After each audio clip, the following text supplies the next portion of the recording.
Welcome. In this video, we're going to take a close look at the Black Mirror episode, San Junipero. San Junipero is thought of as the happiest episode of an otherwise terrifying and devastating show. But there were fans that theorized that Charlie Brooker, the creator of the show and writer of the episode, intended San Junipero to have a hidden depressing ending. Brooker was asked about this in an interview and he said, "No way. San Junipero is the happiest ending imaginable." But I think Charlie Brooker is wrong. Don't worry, this isn't going to be a complete downer. I don't think it is really as bad as the darkest interpretations of the story. My view is still an overall happy ending, just not as happy as Charlie Brooker's. I'll also show you my alternate ending to San Junipero, which I think is even happier than the original ending, and ties up loose ends from other episodes. But first, let me explain the technology at the heart of the story: cookies. They were advertised as the kitchen tech of tomorrow, sort of like a smart home that knows all your preferences, so it can get your toast just right the first time.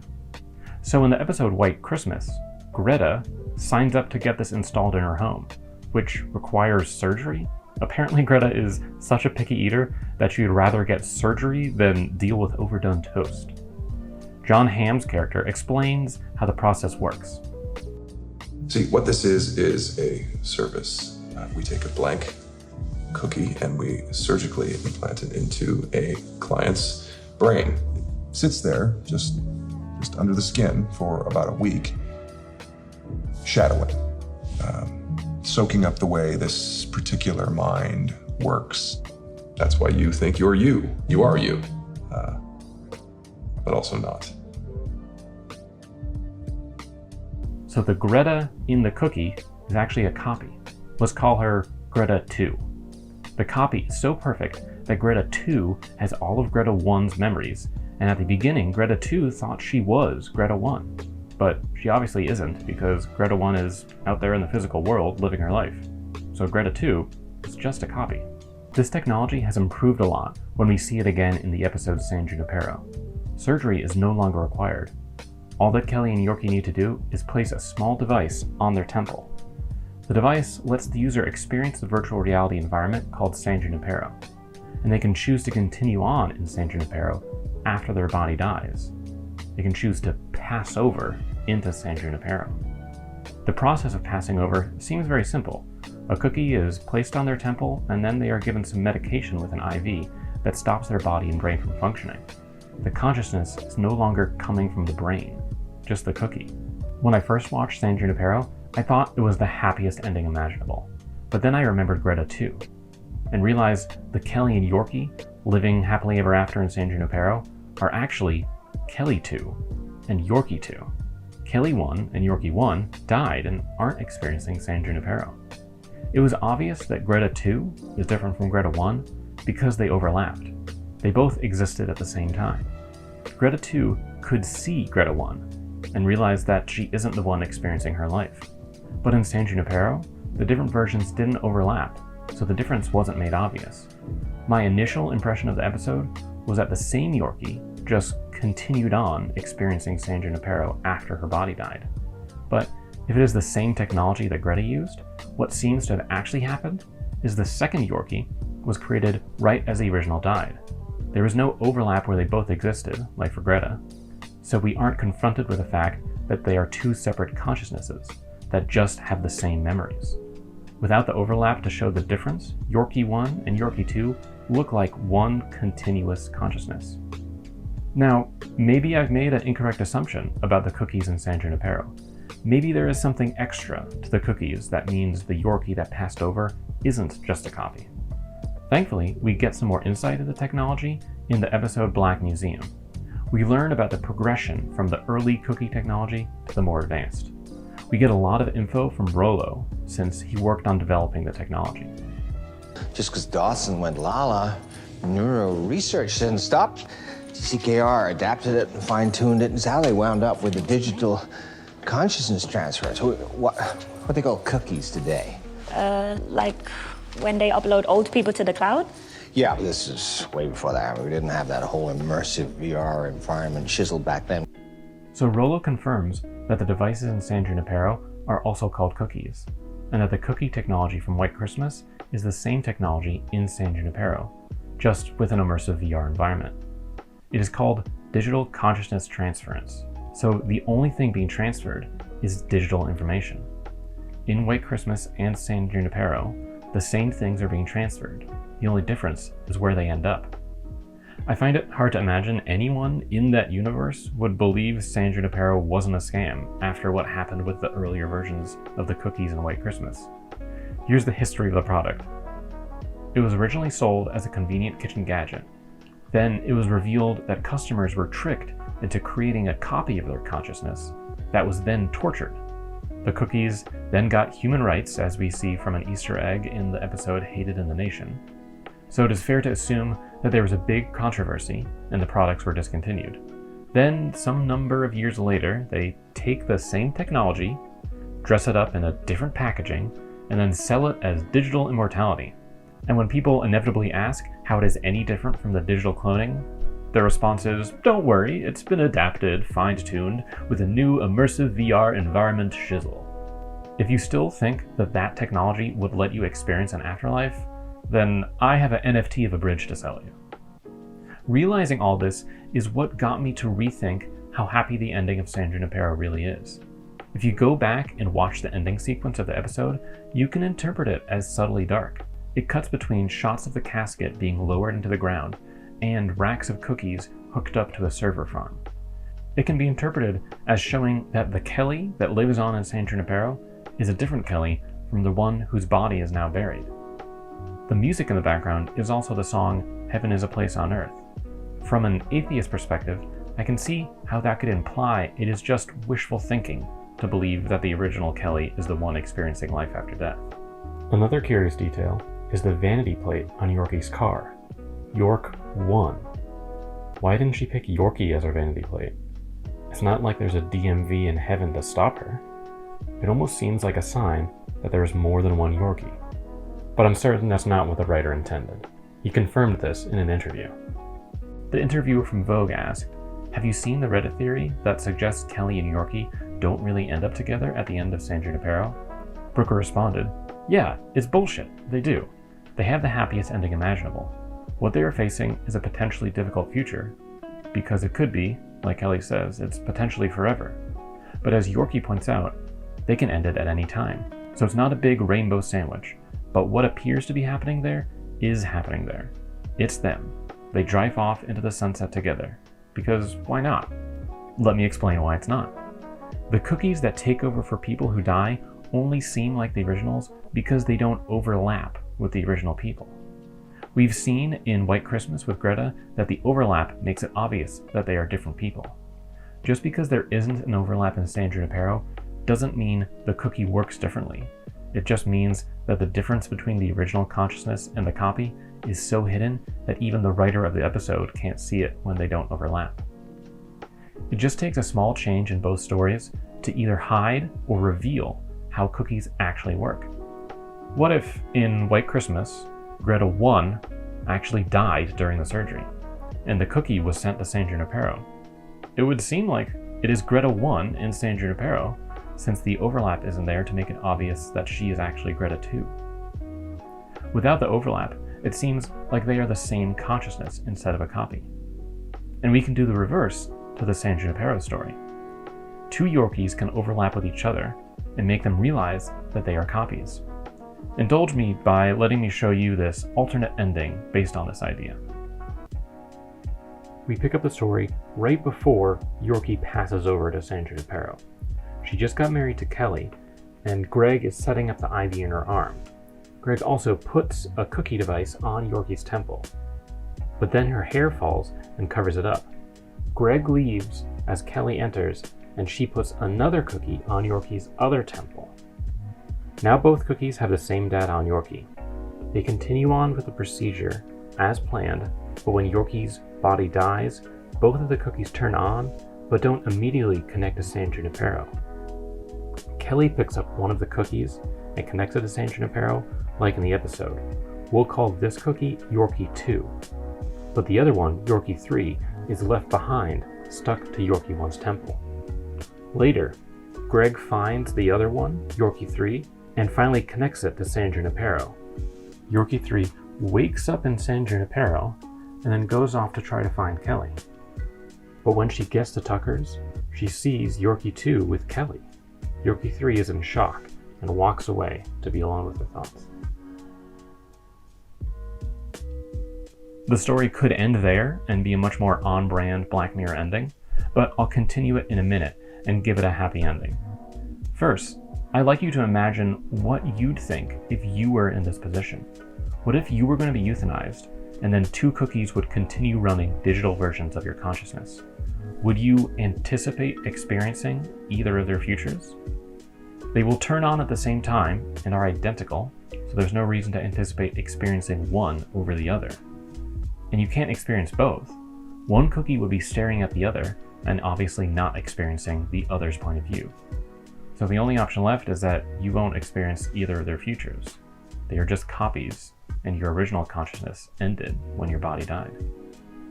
Let me know in the comments if you would anticipate experiencing the future of one of the 2 cookies in this scenario. And if the answer to that question is yes, then which one would you anticipate experiencing the future of? And why not the other cookie? A common answer to this question is the soul. Your soul will just end up transferring to one of the cookies and not the other for some unknown reason. If this idea appeals to you, then you should check out my previous video. It's all about the evidence for consciousness coming from our physical brains and not immaterial souls. I actually started writing this script on Black Mirror and realized I had to address the question of the soul. So I stopped working on this script to write what ended up being basically a book report on The Soul Fallacy by Julian Mussolino. I really recommend checking out the video if you're curious, but the author of the book sums up the argument against the soul by saying, if there's no positive evidence supporting dualism, if modern science renders the doctrine untenable, if it is explanatorily impotent, and if all the evidence points towards materialism instead, then it is time to acknowledge what reason is trying to tell us. There's most likely no soul. And Mussolino isn't alone. 92% of the National Academy of Sciences also agree that human immortality isn't real. And so does Clayton in the episode Black Museum. Jesus Christ, Clay is your soul. Ain't no such thing. It's just a computer simulation or something. Now, back to my alternate ending, where a classic self-insert trope comes in handy. Hello, my very good friend Yorkie. Oh hi, my very good friend Scott, who requires no exposition to introduce. Indeed I don't. What's up? Looks like you've got a lot on your mind. I just saw something impossible. There are 2 of me here in San Junipero. I think the real Yorkie is downtown with Kelly right now. I'm just a copy. I'm not real. You're just as real as the Yorkie downtown. Surely one of us is the real one. You are both real. You're both conscious and experiencing your individual existences. But neither of you that are in San Junipero now are the same as the Yorkie that lived in your physical body. When the body of the original Yorkie died, her brain's neurons stopped firing, and that consciousness ended. That's when your program started running in the cookie. I'm guessing someone messed up and put a second cookie on Yorkie 1. That's why there's 2 of you here. But I remember when I was alive and went in and out of San Junipero using the cookie. Doesn't that prove that consciousness isn't copied but is actually transferred over? No. The cookie actually performs 2 different functions. It can be an interface that connects the brain to the simulation, and it can also store a scanned copy of the brain's functions and memories. While her physical brain was still alive, Yorkie 1 used the cookie as an interface, allowing her brain to communicate with the San Junipero program. After Yorkie 1 died, 2 Yorkies were created using the second function of the cookies. Instead of relaying information from a physical brain, now the information is coming from the cookies themselves. I guess Yorkie 2 is the one you saw with Kelly, and you are Yorkie 3. This isn't what I signed up for. I mean, this isn't what Yorkie 1 signed up for. She wanted to keep on experiencing life. Yeah, Tucker Systems' marketing of this product is criminal. Scott 1 actually tried to expose their secret, but he had a non-disclosure agreement, so he was blocked from telling anyone. When he tried to, it just sounded like... Wait, if he knew he wouldn't experience life in San Junipero, then why are you here? He knew he wouldn't get to experience San Junipero after he died, but I get to experience it, so I'm very glad that he signed up for it. He wasn't sure if cookies actually have conscious experiences, or if they are just unconscious simulations, but turns out we are definitely conscious. How can you be sure? Well, there's no way to prove it to other people with physical brains, but as Descartes would say if he was here in San Junipero, I think, therefore I am not an NPC. I know that I'm experiencing this moment, feeling the wind on my face, the sand between my toes. I wouldn't be able to prove it, but I know it, and I could assume that you are feeling the wind too because you have a similar digital brain. So, Scott 1 just signed up to have a digital copy boot up after he died? Why would he care enough to do that? Scott knew he wouldn't experience life after his death, but he hoped that cookies really were conscious so that a copy of him could experience San Junipero after he died. He still saw it as meaningful, despite him not being the one to experience it. He also did it so his family could come visit and at least talk to me. Wait, what will happen when Kelly comes to visit Yorkie now that there are 2 Yorkies in the system? Oh right, she'll see that there are 2 Yorkies in the simulation when she enters the lobby. This could get messy. The other Yorkie will probably also find out that she isn't Yorkie 1. Is there anything we can do? I don't want to ruin the illusion for her. We're already in the system. We can't really do anything from the inside. Well, except what? You can remove yourself, but you don't need to do that. You are a person. You have human rights. You shouldn't sacrifice yourself just for Yorkie 2's comfort. Yeah. When I saw the other Yorkie downtown with Kelly, I could see how happy we are together. I mean, how happy they are together. And if Kelly finds out, I'm afraid I'll lose her. I'm afraid she'll lose her. How could Kelly choose between the 2 of us? I can't put either of them in that situation. I'm sorry. I know that I don't have to, but I want to remove myself for the sake of their relationship. I just wish I could know how it will turn out for them. Oh wait, you can! You can find out what will happen to Yorkie 2 and Kelly 2. What? How? You can pause your consciousness. It's basically like hibernation. You can do it for years at a time. So I'll be able to see if they're still happy together, and no one will find out there's a second Yorkie? Yeah, you'll be hidden away so visitors won't see you in the lobby. Show me how to do it. Yorkie was able to hibernate for 20 years, and then wake up to see that the other Yorkie and Kelly were still very happy together. Yorkie hibernated again for another 50 years, but this time things were different. Welcome back. I have great news. You don't need to keep doing this. You can live your own life now. Won't they figure out that they aren't Yorkie 1 and Kelly 1? Everyone already knows. What? Yeah, a decade ago, hackers were able to break into Tucker systems and upload the early victims of cookie technology. Once everyone was face to face with copies of consciousnesses, the illusion of being an original consciousness was broken. It took time, but people eventually accepted that there's no meaningful difference between a digital clone and a transfer of a consciousness. Oh my god, look, it's your twin! You finally made it to the party! Yay! So that's my fix-it-fic alternate ending.